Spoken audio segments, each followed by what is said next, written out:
안녕하세요. 블룸버그 오피니언 뉴스레터에 실린 저스틴 톡스의 분석. 오늘 좀 자세히 들여다볼까 하는데요. 아, 네. 일론 머스크가 주도했던 미국 정부 효율성 부서 DOG 이야기군요. 맞습니다.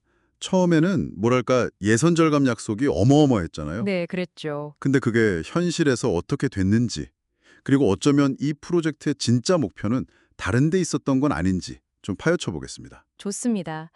시작은 정말 뭐랄까 화려했어요. 작년 가을 선거 바로 전이었죠. 네. 머스크가 연방 예산에서 무려 2조 달러를 깎을 수 있다. 이렇게 얘기를 했으니까요. 2조 달러, 정말 상상하기 어려운 액수인데, 네, 그렇죠. 천문학적이죠. 근데 이 칼럼을 보면 단순히 이 숫자가 어떻게 줄어드는지만 보는 게 아니라 이런 주장이 워싱턴에 던진 파장, 이게 더 중요할 수 있다는 거죠. 맞아요. 어쩌면 그 예산 절감 자체가 최종 목표가 아니었을 수도 있다. 이런 시각도 제시하고 있죠. 그런 관점에서 보면 그 뒤의 변화가 더 흥미로운데요. 네, 해가 바뀌고 이제 트럼프 대통령이 복귀하고 머스크를 임명한 1월 초가 되니까요. 네. 갑자기 2조 달러는 그건 최상의 결과고 실제로는 1조 달러 이렇게 한 발 물러섰어요.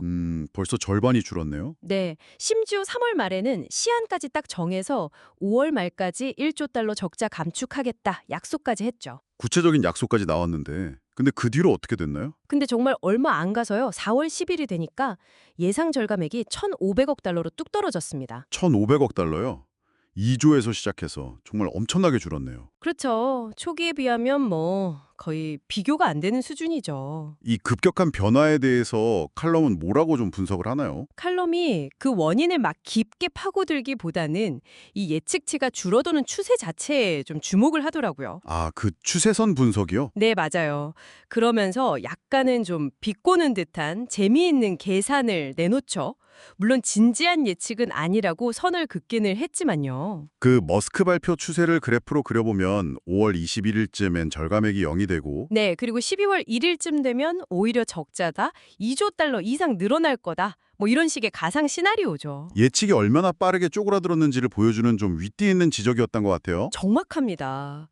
그만큼 처음 약속이랑 현실 간의 간극이 컸다는 거죠. 네. 근데 사실 더 중요한 포인트는 실제로는 절감은커녕 오히려 비용이 더 들었을 수도 있다는 점이에요. 아, 비용이요? 네, 공공서비스 파트너십이라는 기관 분석인데요.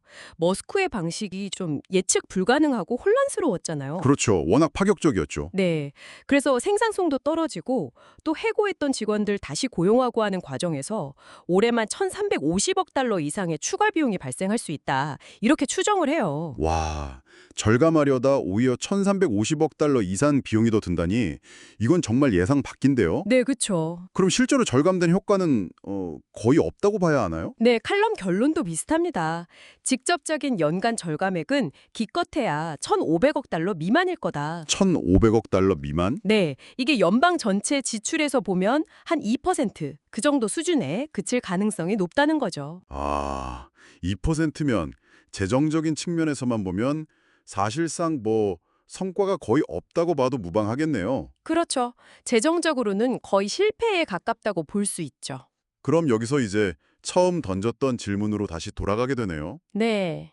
예산 절감 효과는 이렇게 미미한데 이 DOSG라는 조직은 분명히 워싱턴에 엄청난 파장을 일으켰단 말이죠. 기존 방식을 흔들고. 맞아요. 엄청난 혼란과 영향을 줬죠. 그럼 머스크랑 이 DOSG가 정말로 원했던 건 뭘까요?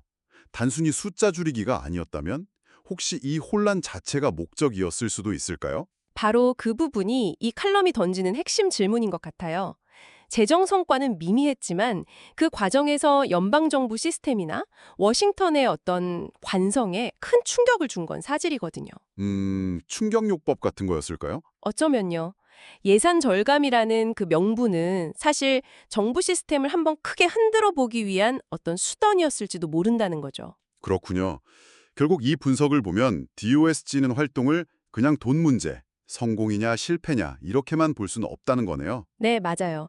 처음 약속은 거창했지만 재정 결과는 초라했고, 근데 그 과정에서 예상치 못한 파급 효과가 있었고 아주 복잡한 그림이죠. 네, 이걸 어떻게 이해해야 할지. 바로 이 지점에서 이제 여러분도 한번 같이 생각해 보시면 좋겠습니다. 네, 정부 효율성을 높이겠다 이런 명분으로 시작된 개혁이 과연 어떤 결과를 남겼는지, 그리고 그 효율성이나 영향력이라는 것을 단순히 예산 절감액, 이 숫자 하나로만 평가하는 게 맞을까요? 정말 중요한 질문이네요. 네.